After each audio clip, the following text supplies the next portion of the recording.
Students, इस video में हम डिस्कस करेंगे फायरवॉल। फायरवॉल कंप्यूटर को सुरक्षित रखने के लिए एक व्यवस्था है जो सभी तरह के कंप्यूटर्स और उसके नेटवर्क को हैकर्स और मैलवेयर से बचा कर रखता है। फायरवॉल हमारे कंप्यूटर्स को आक्रामक सॉफ्टवेयर से बचाता है जो चुपके से हमारे कंप्यूटर्स के अंदर आ जाते हैं और सभी पर्सनल डिटेल्स और सॉफ्टवेयर को भेजने वाले हैकर के पास सेंड कर देते हैं, पहुंचा देते हैं, जो इसका बहुत गलत फ़ायदा उठाते हैं। फायरवॉल एक तरह का सुरक्षा योजना है जो तो एक सॉफ्टवेयर प्रोग्राम्स के रूप में रहता है, फिर एक हार्डवेयर डिवाइस के रूप में। तो जब भी हमारा कंप्यूटर इंटरनेट से जुड़ता है तब यही फायरवॉल्स हमारे कंप्यूटर की तरफ आ रहे ट्रैफिक को अंदर आने से रोकता है।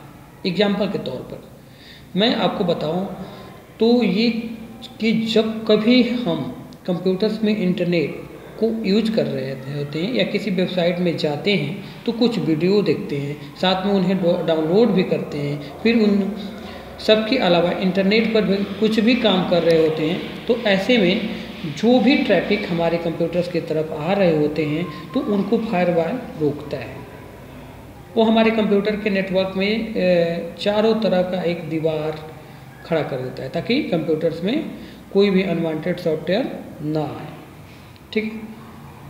और आप जब भी इस अनइंस्टॉल आप कभी सॉफ्टवेयर को इंस्टॉल करते हो तो वायरस उसमें अटैक हो जाते हैं अगर फायरवॉल नहीं रहेगा तो, और आपके सारे जितने डेटा हैं वो डिलीट हो जाते हैं।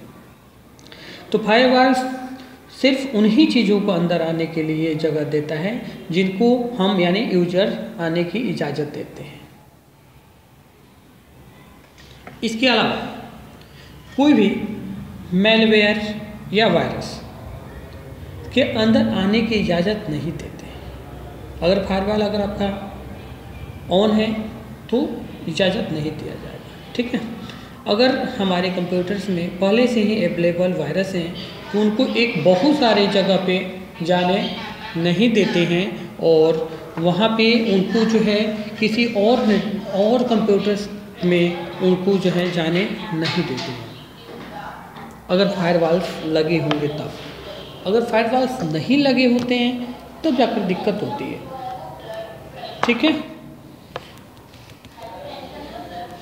और फायरवॉल सिर्फ उन्हीं चीज़ों के अंदर आने के लिए परमिशन देते हैं यानी यूजर्स उनके लिए इजाज़त देते हैं, अलावा कोई भी मैलवेयर या वायरस उसके अंदर नहीं आ सकते। ठीक है। और बात करते हैं बेटा, फायरवॉल 2 टाइप्स के होते हैं। एक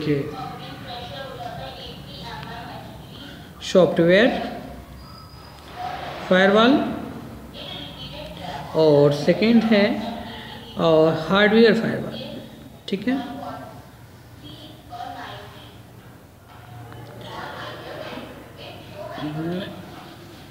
जो सॉफ्टवेयर फायरवॉल्स होते हैं आजकल सभी राउटर्स में अवेलेबल होते हैं और सभी जगह पे ये जितने भी राउटर्स होंगे उसमें लगे होते हैं।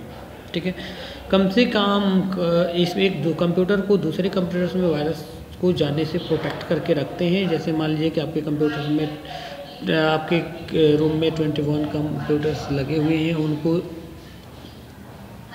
ये जितने भी कंप्यूटर्स हैं एक ही नेटवर्क से जुड़े होते हैं। तो एक नेटवर्क से जुड़े हैं और वहाँ पर जिस राउटर से या मॉडेम का यूज किया जा रहा है तो उसमें फायरवॉल्स को इनेबल कर दिया गया है और जितने भी कंप्यूटर्स उस राउटर से जुड़े होते हैं उन सभी अपने फायरवॉल्स को काम शुरू कर देते हैं। जब भी कंप्यूटर्स के जरिए इंटरनेट के कुछ भी काम करते हैं तो फायरवॉल कंप्यूटर को वायरस से मैलवेयर से सेव करके रखता है और हर रिक्वेस्ट को एक डेटा पैकेट के फॉर्म में वहाँ पे रखता है। ठीक है।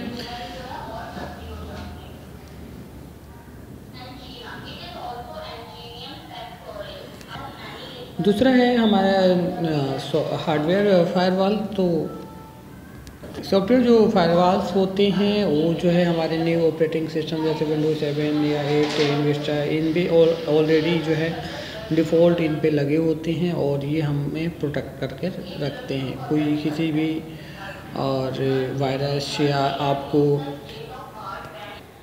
मेलेयर को ये परमिशन नहीं देते हैं आने के लिए, ठीक है।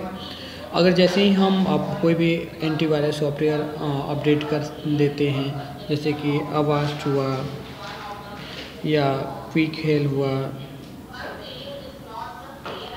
या नॉर्टन हुआ या MCF हुआ, तो ये जो भी एंटीवायरस हैं ये जो हमारे क्या करते हैं, अगर हमारे सिस्टम में ऑलरेडी रहते हैं तो अगर हमें बिना परमिशन का कोई भी सॉफ्टवेयर अपडेट नहीं होगा, ना कोई डिलीट होगा, ठीक है। परमिशन ज़रूर पूछेगा, तभी जाकर हमारा कंप्यूटर्स में सिस्टम डाउनलोड होगा।